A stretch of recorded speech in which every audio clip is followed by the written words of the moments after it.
தினம் சிறகடிக்கும் ஆசை சீரியலில் மனோஜ் மகளிர் சங்க அதிகாரியிடம் வந்து பேச வேண்டும் என்பதற்காக தனது புதிய தங்கையை வைத்து முத்து ஒரு பிளான் போட்டிருப்பதாக தெரிகிறது. அவர் வீட்டிற்கு வந்து மாதர் சங்கம் பற்றி விசாரித்ததில் அவர்கள் பெண்கள் சொல்லும் குற்றச்சாட்டுக்களை தான் முதல்ல ஏற்பார்களாம். அவர்களுக்கு நியாயம் வழங்க முதல்ல பேசிப்பார்கள். அடுத்த வீட்டில் எதிரே போராட்டம் நடத்துவது, அவர்கள் பணிபுரியும் இடத்துல போராட்டம் செய்வார்கள். பிறகு இந்த போராட்ட பிரச்சனையை மீடியாவுக்கு தெரிவிப்பது, பிறகு சம்பந்தப்பட்ட பெண்களின் கணவர் மற்றும் மாமியாரை கைது செய்வார்களாம் என கூறி மனோஜ் பயமுறுத்துகிறார்.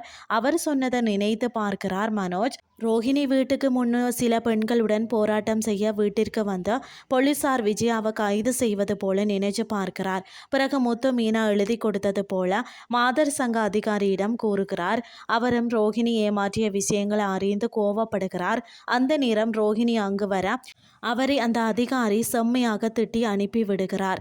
இதுதான் இன்றைய நாளுக்கான எபிசோட். அடுத்த எபிசோட்ல என்ன நடக்க போகுதுன்னு சொல்லி பொறுத்திருந்து பார்க்கலாம்.